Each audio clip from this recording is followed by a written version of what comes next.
Place désormais à ce témoignage poignant de cette victime abusée autrefois par un prêtre amiénois. Jean-Marc Davergne, aujourd'hui retraité, a été violé il y a plus de 50 ans, alors enfant de cœur. Un traumatisme qui a ressurgi des années après. Pour lui, difficile de se reconstruire face à l'omerta de l'époque. C'est notre grand entretien signé Gaël Fauquemberg et Clémence Rousseau. En 1967, Jean-Marc est enfant de chœur dans une église amiénoise. Il y sera abusé sexuellement par un prêtre pendant plusieurs années, puis violé. Une nuit que sa mémoire a enfouie pendant très longtemps, avant qu'un jour, tout lui revienne. C'est une longue histoire qui a démarré en fait quand j'avais à peu près 12 ans. Mes parents habitaient le nord d'Amiens, près de l'église Sainte-Thérèse du Pigeonnier. Et à l'époque, en fait, j'ai continué mon activité d'enfant de chœur quand mes parents se sont installés dans ce quartier. Pendant ces réunions d'enfants de chœur, tout se passait bien. On préparait en fait la messe du dimanche. Et à la suite de ça, en fait, on regardait les émissions de jeunesse. Et le prêtre se mettait en fait au fond de sa pièce, et avec les autres enfants de chœur qui étaient plus près de la télé. Et moi, il me prenait sur ses genoux et il me tripotait, quoi. Voilà, il me masturbait. Donc en fait, cette histoire-là, ça a duré quand même pendant presque 2 ans. Il faisait ça en public, devant les autres enfants de chœur? Exactement, sans gêne, sans rien. Vous vous rendiez compte de ce qui se passait? Ah bah, je me rendais compte complètement de ce qui se passait, mais je n'avais pas aucune notion effectivement de la sexualité ni quoi que ce soit. Ce qui fait que je dis pas que je trouvais ça normal, mais je trouvais pas ça normal non plus. Et donc, bon, j'ai jamais rien dit à mes parents. Pour une bonne raison, c'est que je suis d'une famille très catholique. Donc, mes parents étaient très croyants, ils étaient même très pratiquants. Mon père était chantre d'église, ce qui fait que je ne me suis jamais dévoilé non plus sur ça. Parce qu'à l'époque, un enfant qui racontait ce genre de faits à caractère sexuel, on le traitait tout de suite de vicieux.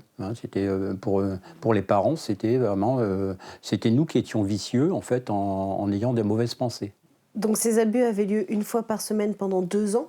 Pendant 2 ans à peu près. De vos 12 ans à vos 14 ans. Voilà. Et puis il y a eu un voyage dans les Vosges. Il y a eu en fait un camp scout dans les Vosges. J'étais le seul scout à avoir un petit réveil qui pouvait réveiller la troupe. Donc le prêtre en a profité de cette anecdote-là pour m'inviter à passer la nuit dans sa tente. Ce que j'ai fait sans arrière-pensée ni quoi que ce soit. Mais en me réveillant, j'étais vraiment très bizarre. Je me sentais bizarre. Il y avait quelque chose qui ne fonctionnait pas. Chez moi, il y avait quelque chose qui était bizarre. Et il y a eu un événement très important, c'est que j'ai fait une fugue. Je n'avais jamais fait de fugue de ma vie, mais là, il s'était donc passé quelque chose de très grave qui a déclenché cette fugue. Vous aviez aucun souvenir de ce qui s'était passé pendant cette nuit-là? Aucun souvenir de ce qui s'était passé dans la nuit. C'était un blackout complet au niveau du cerveau. J'ai complètement inhibé ce qui s'était passé avec le prêtre. Et donc ce qui s'est passé, c'est dans les années qui ont suivi, l'âge de 14 ans, ensuite on devient effectivement ado, jeune adulte.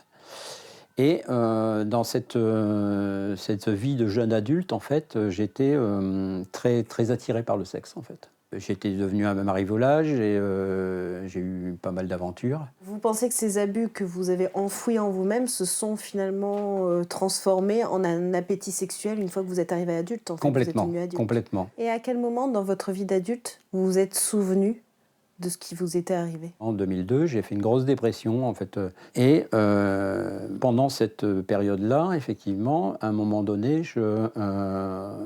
j'ai dit, il y a quelque chose qu'il faut que j'éclaircisse dans ma tête. Parce que, alors, je ne saurais plus comment ça a été déclenché, mais il me semble que ça a été déclenché par l'affaire Barbarin. C'était tout le début de l'affaire Prégnat. En fait, on commençait à parler de la parole libérée, des choses comme ça. Et à partir de ce moment-là, j'ai entendu parler, effectivement, de la thérapie EMDR. J'ai suivi cette thérapie, donc ça faisait 40 ans après, hein. C'est simple, hein. Ça faisait 40 ans après. J'ai suivi cette thérapie pendant presque 18 mois quand même, parce que pendant 18 mois, ça a été difficile à faire ressortir. C'était, Et finalement, un jour, vous vous êtes souvenu? Et un jour, effectivement, la thérapeute a réussi à déclencher ce qui s'était passé.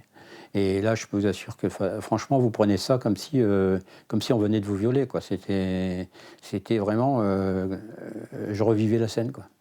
Je revivais la scène, et on était en pleine nuit, et le prêtre m'abusait, quoi. Et donc, ça a été très violent. Et puis après, j'ai commencé à essayer de me reconstruire, parce que c'est difficile de se reconstruire.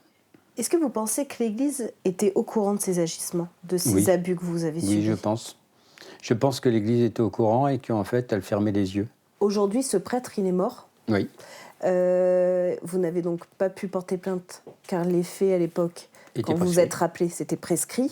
Vous avez décidé de saisir l'instance nationale indépendante de reconnaissance et de réparation qui a été mise en place en 2022.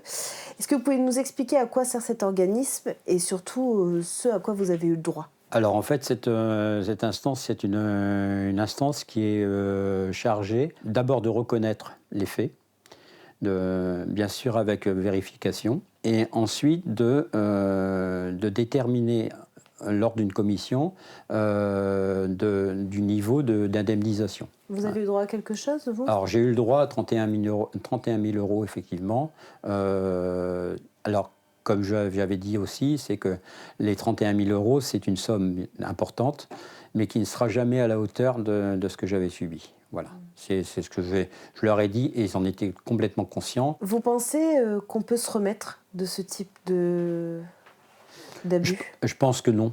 Je pense que non. Je pense que je traînerai toujours quand même, malgré tout, un petit peu de souffrance jusqu'à ma mort. Je pense, parce que j'ai eu une vie un petit peu faussée, un petit peu désordonnée, je dirais, quelque part, à cause de ces faits-là.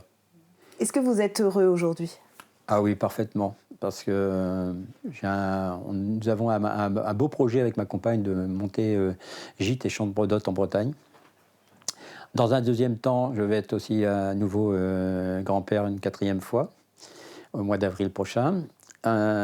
Et ensuite, il y a aussi mon activité musicale avec ma compagne en duo, qui nous prend effectivement un petit peu de temps, mais qui est une véritable passion que nous avons en commun. Et ça nous fait plaisir effectivement de partager cette passion. Voilà.